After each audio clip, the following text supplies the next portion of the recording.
chapitre 15, verset 5.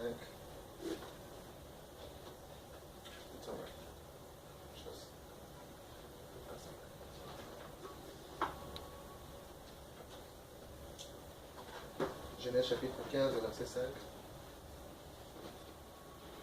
C'est ça? Yes. Et après avoir conduit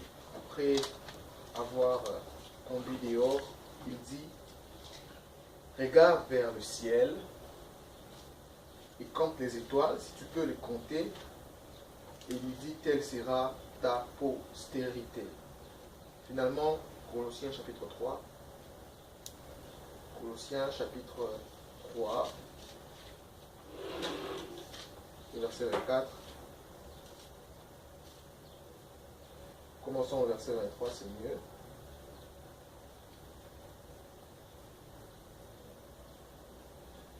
Commençons au verset 22, c'est mieux. Serviteurs, obéissez en toutes choses à vos maîtres selon la chair, non pas seulement sous leurs yeux, comme pour leur plaire aux hommes, mais avec simplicité de cœur dans la crainte du Seigneur. Verset 23, c'est là le cœur de ce que nous voulons partager d'ailleurs. Ce que vous faites, faites-le de bon cœur, comme pour le Seigneur et non pour des hommes. Verset 24, sachant que vous recevrez du Seigneur l'héritage pour récompense. Servez Christ, virgule, le Seigneur. Car celui qui agit injustement recevra selon son injustice, et il n'y a point d'acception des personnes. Amen. Le thème de mon message ce soir serait le piège. Le piège, le piège, le piège. J'entendais que quelqu'un dise the trap. Et je me suis rendu compte que je n'ai pas d'interprète. Je suis habitué à prêcher avec un interprète. Ça. Quand j'ai dit les pièges, dans mon oreille, j'attendais à entendre the trap, le piège. Alors dans 2 Corinthiens chapitre 5, où nous avons lu les premiers textes, c'est l'apôtre Paul qui est en train de parler. Il parle à la grande église de Corinthe. Cette église était connue pour être très charismatique. L'église de Corinthe avait des manifestations de la grâce de l'esprit, comme d'autres églises n'en avaient presque pas. C'était à l'église de Corinthe que l'apôtre Paul même est en train de citer les différents dons spirituels que nous avons vus être mentionnés dans 1 Corinthiens chapitre 12. L'église connaissait tellement de ce qui était des choses de l'esprit, des manifestations et des charismes de l'esprit, mais ils avaient peu de connaissances sur, la manifestation des esprits qu'ils manifestaient, mais aussi, 2, sur la doctrine. Alors l'apôtre Paul commence à introduire 1 Corinthiens chapitre 12 en disant, concernant les choses de l'esprit, je ne désire donc pas que vous soyez dans l'ignorance, parce qu'il savait que l'église de Corinthe, malgré tout ce qu'elle semblait manifester, elle était encore ignorante. Alors c'est l'apôtre Paul qui est en train d'écrire ici dans 2 Corinthiens chapitre 5. C'est le texte que nous pouvons très bien connaître à cœur, n'est-ce pas? Le verset 17, nous connaissons ça tous à cœur. Si quelqu'un est une nouvelle créature, les choses anciennes sont passées, voici toutes choses sont devenues nouvelles. Mais lorsque j'étais en train de me préparer pour le culte de ce soir, le Seigneur m'a dit, jette un peu un coup d'œil dans le verset 16. Alors, c'est là que nous allons un peu nous rabattre ce soir, le verset 16. Nous ne tirons pas trop attention au verset 16. L'apôtre Paul dit au verset 16, il dit, « Ainsi dès maintenant, nous ne connaissons personne selon la chair. » Et il continue en disant, « Et si nous avons connu Christ selon la chair, maintenant, nous ne le connaissons plus de cette manière-là. » Pourquoi il parle ainsi? Parce que dans le temps, il y avait comme des guerres, comme des discussions. Il y avait des gens qui discutaient en disant que les apôtres qui ont été physiquement avec Jésus étaient peu puissants. Certains disaient que ceux qui ont été avec Jésus de par la chair étaient plus efficaces, qu'ils enseignaient mieux, ou soit qu'ils guérissaient mieux, ou soit qu'ils manifestaient l'esprit mieux, ou soit que c'est d'ailleurs même eux qui étaient seuls apôtres. Alors l'apôtre Paul était en train de vouloir défendre son apostolat, mais des deux, de aussi expliquer à toute l'assemblée qu'il ne fallait pas de connaître Christ selon la chair. Il disait attention, il y a un piège. Le piège, c'est de ne se réjouir que de ne connaître que Christ selon la chair, mais de ne pas connaître le Christ crucifié. C'est dans 2 Corinthiens que l'apôtre Paul prend les luxes d'expliquer tout, ses expériences spirituelles, même lorsqu'il est allé au ciel et qu'il a entendu des choses qui n'étaient pas permis à un homme d'entendre. C'est dans cet épître ici que l'apôtre Paul prend les luxes de défendre un peu son apostolat, d'expliquer les choses, pour dire, ce n'est pas que c'est lui qui a connu Christ selon la chair qui est un apôtre. D'ailleurs, ce n'est pas que question de connaître selon la chair. Il dit, si nous avons autrefois connu de cette manière-là, nous ne le connaissons plus de cette manière ici. Je me rappelle à l'école biblique, les mardis, nous étions en train d'étudier, et si nous avons posé la question de savoir qu'est-ce que les gens voient lorsqu'ils prient. Lorsqu'ils ferment les yeux, par exemple, lorsqu'on dit Dieu, qu'est-ce que les gens voient? D'autres ont répondu en disant qu'ils voyaient la lumière, d'autres disaient qu'ils voyaient un papa assis sur une chaise avec la barbe blanche. Quelqu'un d'autre même m'a dit qu'il voyait les Jésus de la télé là. Il a dit, pasteur, je vois les Jésus de la télé là. Le Jésus que j'ai suivi dans les films avec les yeux bleus, que je vois dans les photos partout là. Lorsqu'on prie, que je ferme les yeux, si on dit, imagine l'amour de Dieu. Il a dit, lui, il voit ce Jésus là. Lorsqu'on lui dit d'imaginer l'amour de Dieu. Alors l'apôtre Paul était en train de vouloir adresser le même problème ici. Il dit, si nous l'avons connu selon la chair, nous ne le connaissons plus de cette manière-là. Pourquoi? Parce que le piège ici est de connaître les choses, mais de connaître les choses selon la chair. Le piège est d'avoir une connaissance, mais d'avoir une connaissance qui sera presque limitée parce qu'elle n'est basée que sur ce qui est charnel. Amen. Et nous avons parlé de Abraham. Remarquez ici, on l'appelle encore Abraham. Dans Genèse chapitre 15, le verset 5, on l'appelle encore Abraham. La Bible de là-bas dit, c'est Dieu qui parle à Abraham. Il dit à Abraham, il dit, sors, compte les étoiles. Et autant d'étoiles qu'il y aura, c'est à ça que ressemblera ta postérité. Ici, il s'agit d'un Abraham qui n'a pas encore de fils, qui n'a même pas encore comment il s'appelle, Ismaël. Alors tout ce qu'il veut, c'est qu'il désire un fils pour hériter. Dieu le rencontre dans Genèse chapitre 12. Il commence à faire une marche. Il se sépare avec son beau-fils, comment il s'appelait? Son neveu, Lot. Et dans Genèse chapitre 13, Genèse chapitre 14, il rencontre Melchisedec. Et Genèse chapitre 15, ici, il commence à voir des révélations de la part de Dieu. Dieu, à l'introduction, il dit, je suis ton bouclier. Je suis ton bouclier, je te couvrirai. Au verset 5, il est dit, sors, regarde les étoiles. Aussi nombreux qu'il y a des étoiles, c'est à ça que ressemblera ta postérité. Je peux entendre Abraham dire, mais Seigneur, moi je n'ai pas besoin de tout ça. J'ai besoin d'un fils. Tout ce qu'Abraham voulait, c'était un héritier. Abraham n'avait que besoin d'un héritier. Il ne désirait qu'un fils. Mais lorsque Dieu lui apparaît, Dieu commence à lui montrer des choses qui n'ont presque rien, qui n'ont pas trait à ce qu'Abraham désire. Il commence à lui montrer les étoiles. Avant ça, Dieu lui montrait les sables. Il lui dit, regarde les sables. Ça que ressemblera ta postérité. Et ici, Abraham demande un fils. Dieu lui montre quoi? Il lui montre les étoiles. Les étoiles. Je ne veux pas les étoiles, Seigneur. Je veux un fils. Ce que je veux, c'est un fils. Dieu dit non. Pour que tu aies un fils, regarde les étoiles. Pourquoi? Parce que les étoiles regorgent en elles l'image de ce que je te donnerai. Quelquefois, si Abraham fait l'erreur de regarder selon la chair, il pensera que Dieu est en train de retarder l'exaucement à sa prière. D'ailleurs, il a été dit que ça a pris à Abraham 25 ans pour finalement avoir la promesse de ce que Dieu lui avait promis. Ça a pris à Abraham 25 ans pour devenir père d'Isaac. Est-ce que vous le savez? Ça l'a pris 25 ans. 25 ans. Est-ce que Dieu n'était pas capable de donner Isaac à Abraham après 1 an? Est-ce que Dieu n'était pas capable d'exaucer ce qu'il avait promis à Abraham après 2 ans? Pourquoi fallait-il 25 ans? En fait, les 25 ans n'a pas coûté Dieu. Ça n'a pas pris Dieu 25 ans pour faire ce qu'il devait faire dans la vie d'Abraham. Mais ça a pris à Abraham 25 ans de se débarrasser de ce qu'il devait se débarrasser, afin d'accéder dans ce que Dieu voulait de lui. Quelqu'un me comprend ici? Yes. Ce n'est pas que Dieu était incapable de faire ce qu'il devait faire dans la vie d'Abraham et que ça devait prendre 25 ans. Non. C'était que dans Abraham, il y avait certaines choses qui encore dépendaient de sa chair, qui devaient mourir pour que Abraham cesse de n'être que papa, parce qu'Abraham pouvait mettre au monde. Vous aviez vu ça?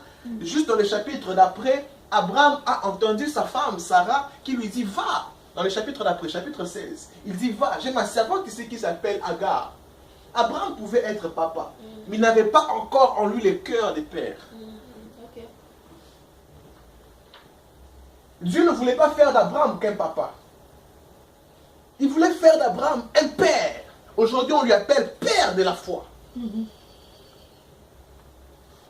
Même à 13 ans, à 14 ans, un petit garçon peut devenir papa. Yes. Sans pour autant devenir père. Abraham avait la capacité de devenir papa. Ce qui lui manquait, c'était un cœur de père.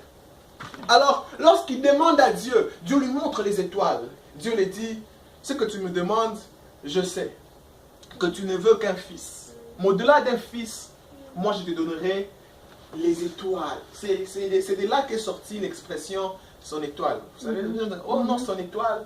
J'ai vu, tu as une étoile, tu as une étoile. Pourquoi? Parce que chaque fils d'Abraham représente une étoile. Amen. Dieu avait dit à Abraham, sors, regarde le nombre d'étoiles, c'est à ça que ressemblera ta postérité. So, certains théologiens se disent que parce que Dieu avait donné tous les étoiles à Abraham, c'est-à-dire que toute généalogie d'Abraham ressemble à une étoile. C'est même pour cette raison-là que le jour où Jésus est né, les rois mages ont vu quoi? Les étoiles. Et c'est pas mon message là-bas. Et la définition d'Abraham qui demande un fils et de Dieu qui lui donne des étoiles, c'est l'image de la grâce. L'image d'un homme qui ne demande qu'un seul fils, mais que Dieu va plus loin et qui lui donne des étoiles. La grâce, c'est ce qu'on définit de manière générale comme la faveur imméritée, n'est-ce pas? C'est-à-dire que tu n'as pas le potentiel d'en avoir, tu n'as pas la capacité d'en avoir, mais Dieu, selon son bon vouloir et son propre pouvoir, te le donne. Amen. Mais Abraham, je ne veux qu'un fils. Et Dieu dit non. Au-delà de tes fils, je te donne une postérité entière. Amen. Ça, c'est la grâce. Et face à la grâce aussi, plusieurs personnes ont une approche très charnelle face à la grâce. Vous savez pourquoi les peuples d'Israël n'ont pas pu saisir la grâce que Dieu a répandue en leur temps? C'est parce qu'ils pensaient que la grâce devait être dans un emballage quelconque. La Bible déclare qu'il est venu vers les siens et les siens ne l'ont pas reçu. Simplement parce qu'ils n'ont pas compris que c'était la grâce. Ils ont voulu regarder la grâce avec comme ayant une connaissance charnelle. C'est avec importance que l'apôtre Paul est en train d'insister. Il dit, si nous avions connu selon la chair, cette fois-ci, nous ne connaissons plus selon la chair. Pourquoi? Parce que même les magiciens savent que l'œil de l'être humain peut être facilement distrait. Les magiciens le savent. Il y a des gens qui ne sont pas magiciens comme magiciens, mais qui ont appris de... Comment ils appellent? Les tics et les tricks. Yes, and illusions. Ils ne sont pas magiciens. Ils ont un geste qu'on appelle le geste magique. Ce geste-là sert à faire quoi? À distraire l'œil. C'est-à-dire que le mouvement qu'il va faire pour te faire étonner, c'est qu'il trouve ici, mais lui fait quelque chose de genre ici. Et puis toi, tu te dis, tu regardes vraiment avec attention, je vais voir s'il va m'avoir. Alors que lui a besoin que tu regardes ici, pour que lui fasse ce qu'il doit faire ici. Et puis lorsqu'il fait pam pam, il fait les gestes magiques, toi tu regardes et puis sort, il y a 2 boules ici. Tu te dis genre, oh! Ce n'est pas qu'il est magicien. Seulement avec la connaissance de comment on peut distraire l'œil humain, il distrait l'œil humain et on pense qu'il est magicien, mais il n'est pas magicien. C'est juste pour montrer que la vision humaine est tellement limitée quelquefois. Elle est efficace, mais elle est quelquefois très limitée. Alors il est strictement interdit de se confier qu'à la vision humaine. Parce que les grâces ne s'identifient quelquefois pas qu'à la première vue. Les grâces ne s'identifient toujours pas grâce quand on la rencontre de la première fois. Les grâces ne s'identifient toujours pas lorsqu'on la rencontre dans son présent. Vous savez, dans tout homme, il y a ce qu'il est et ce qu'il deviendra. Dans tout homme. Dans toute personne. Il y a ce que la personne était, il y a ce que la personne est, il y a ce que la personne deviendra. Dans chaque famille, il y a ce que la famille était, il y a ce que la famille est, il y a ce que la famille deviendra. Alors, si l'œil spirituel n'a pas été entraîné à commencer à voir des choses, comment ils deviendront, au-delà de ce que comment ils sont, ils vont commencer à regarder les choses selon la chair et faire quoi? Et commencer à traiter les choses selon la chair.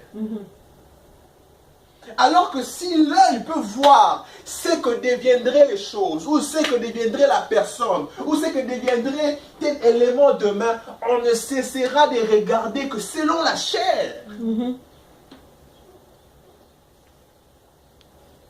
D'ailleurs ici, Abraham s'appelait encore Abram. Pas de fils jusque-là. D'ailleurs, facile à être influencé par sa femme pour aller donner naissance à sa servante et qu'ils aient un autre enfant. Très facile, il pouvait être manipulé. Très facilement. Bien aimé, au-delà de ce qui est visible, il existe ce qui existe mais qui n'est pas visible. Dans l'école biblique, nous étions en train de discuter ici. Nous étions en train de dire quelque chose. Nous avions dit qu'il est important de comprendre que ce qui n'est pas encore manifesté existe déjà. Nous nous basons dans le texte de Jérémie chapitre 1. Là où Dieu parle au prophète Jérémie, il est dit « Avant que tu ne sois formé dans le sein de ta mère, je t'avais formé et je te connaissais. » Avant que tu ne sois formé, c'est-à-dire que avant que papa même ne se marie avec maman, ou bien même avant que le père de ton père et la mère de ta mère ne naissent, je te connaissais. So, si on replace la généalogie de la famille, avant que les parents, tes grands-pères ne se rencontrent, Dieu te connaissait. Yes. Pourquoi? Parce que tu existais déjà. Nous étions même en train de dire qu'il est quelquefois important comme ça de prier pour sa progéniture, de prier pour ses enfants, de prier pour ses entrailles avant qu'ils ne naissent. Pourquoi? Est-ce que vous savez qu'il y a des gens comme ça qui, dans le monde spirituel, on leur envoie un sorcier dans la famille? Yeah. C'est un vieux qui existe dans l'esprit. On les transforme en bébé. Vous ne voyez pas ça dans le film Nigeria? On les transforme en bébé. Et puis ils viennent naître dans une famille. Et puis il ruine tout dans la famille là. Il se transforme en sorcier ou bien en souris. Il entre, il mange l'argent. Il allume le feu, la maison brûle. Et puis il rentre bébé, il pleure. Et bien, mais c'est un vieux. Un bébé avec la barbe. C'est un bébé physiquement. À Walmart, c'est un bébé avec la barbe. Oui, oui. So, en esprit, il y a des personnes qui existent déjà, mais physiquement, qui n'ont pas encore simplement été manifestées. Et les hommes qui ne cessent que de considérer selon la chair, font quoi? Se mettent à commencer à prier déjà dans ses entrailles. C'est-à-dire, si on doit envoyer un bébé comme ça qui existe déjà en esprit, pour venir naître dans ta famille, il va passer par où? Il va passer par quel ventre? Shabaka, Soupa. Il va peut-être s'étouffer là-bas ou bien il va changer d'avis. Il va sortir dans quelle famille? Sa mission va échouer avant que sa mission ne commence. Ne considérez pas que selon la chair. Pourquoi? Avant qu'il n'existe, la chose était déjà. Il est important comme ça d'apprendre à commencer à regarder au-delà. L'apôtre Paul insiste encore. Il insiste. Pourquoi? Parce que dans l'église de Corinthe, c'était comme un débat. Les gens disaient non, si tu n'as pas été avec Christ, non, tu ne peux pas être apôtre. Non. Et lui-même, il dit, ce que je vous raconte ici, je vous prêche par révélation. Je n'ai pas été avec Christ physiquement, mais je le connais. Tu les connais comment? Je les connais par révélation.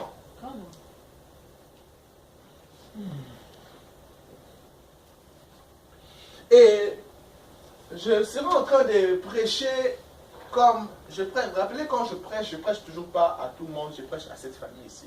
Amen. Au point où nous en sommes maintenant, il est aussi important de ne cesser de commencer à regarder les choses selon la chair. Où est-ce que Dieu nous amène? Dieu nous amène où? Comme étant une famille. Ok, dans notre vie personnelle, dans votre vie personnelle, Dieu vous amène où? Vous êtes où maintenant? Mais au-delà de ce qui se passe dans la chair maintenant, Dieu vous amène où?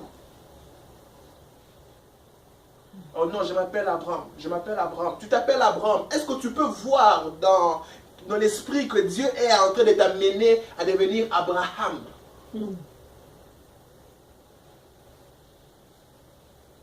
Oh non, je m'appelle Sarai. Est-ce que tu peux voir en esprit que Dieu t'amène à devenir Sarah?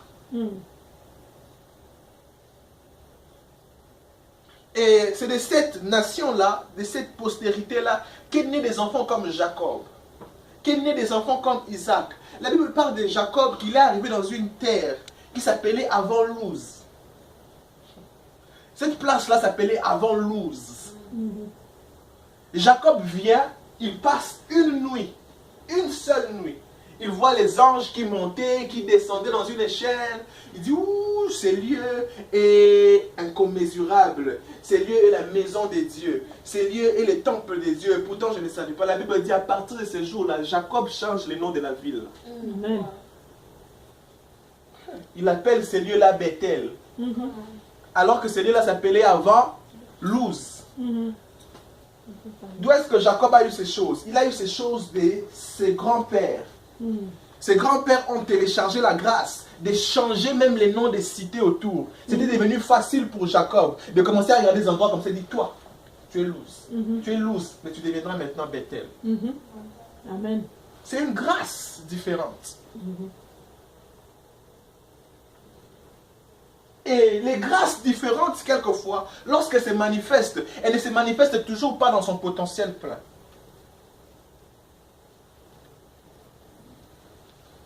Ça a pris à Jésus 30 ans comme étant normal, 3 ans comme étant la grâce différente qu'il allait manifester. Voilà pourquoi lorsqu'elle s'est manifestée, beaucoup de gens ont douté de cette grâce-là. Ne regardez pas les choses comme charnelles. Quand on prophétise quelquefois, on pense que ça sera comme dans un film, et on prophétise et puis 3 ans plus tard.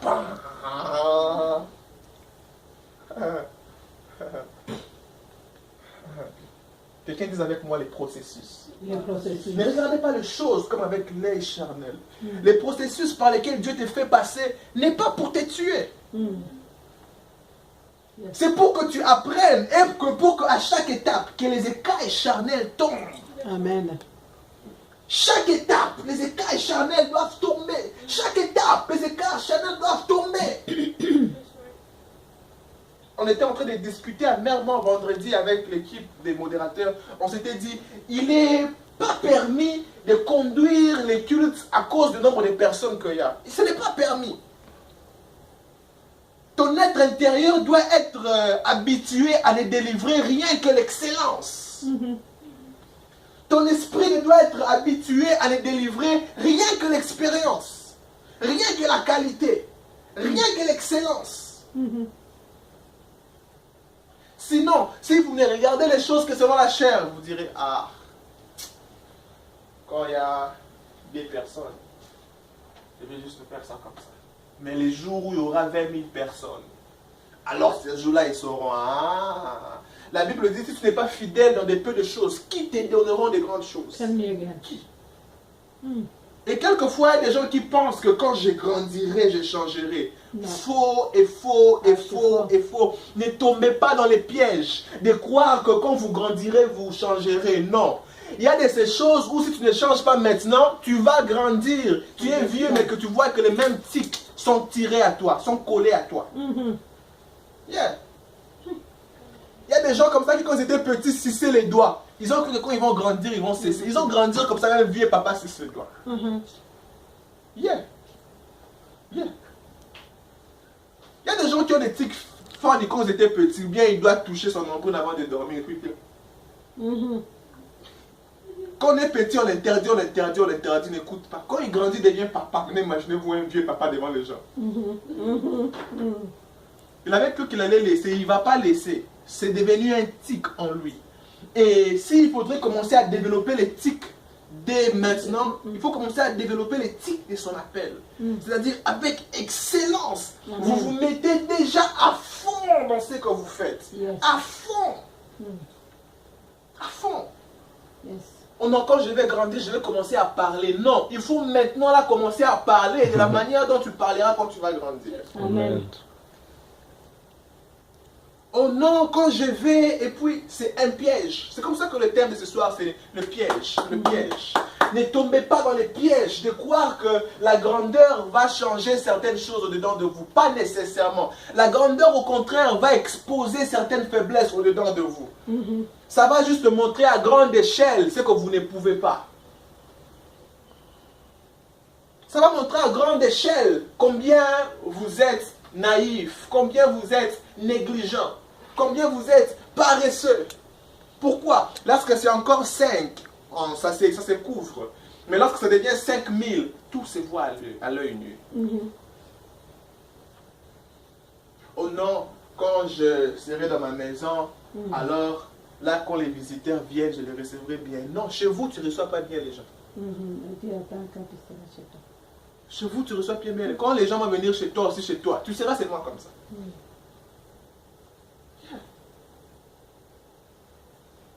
So, il ne faudrait pas croire que le temps va finir par modifier les choses. C'est maintenant là que l'apôtre Paul dit dans Colossiens chapitre 3. Rentrons là-bas, le verset 24. Colossiens chapitre 3. Le verset 24. Colossiens chapitre 3, le verset 24. Apôtre Paul dit, commençons au verset 23, il dit tout ce que vous faites. Il ne dit pas quoi que ce soit, quelques petites choses. Il dit tout, tout c'est tout. Tout en russe c'est tout, tout en anglais c'est tout, all. Tout en lingala c'est tout, nyonso. Selon toutes les langues que je connais, tout reste tout. Je vais regarder ça en grec et en hébreu. Tout reste tout. Tout veut dire tout. Il dit tout ce que vous faites. Faites-le comment? De bon cœur. Tout ce que vous faites, faites-le de... Non Seigneur, je suis encore Abraham. Je le ferai quand je deviendrai Abraham. Pourquoi penses-tu que Dieu te parle des étoiles? Pour que tu apprennes déjà à te comporter comme une personne qui sera appelée à être père d'une postérité des étoiles. Non, Père, je le ferai quand je deviendrai, je le ferai quand je le ferai quand je... C'est quand là, les risques ne sont jamais arrivé tant que tu ne changes pas. Tout ce que vous faites, faites-le de bon cœur, comme pour les seigneurs et non pour des hommes. Tout ce que vous faites, sachant que vous recevrez du Seigneur l'héritage pour récompense. Servez Christ, virgule, le Seigneur. Tout ce que vous faites, ailleurs il dit en parole ou en acte, faites-le comme pour le Seigneur. C'est-à-dire, lorsque vous le faites, vous avez comme l'impression que c'est le Seigneur lui-même qui est ici.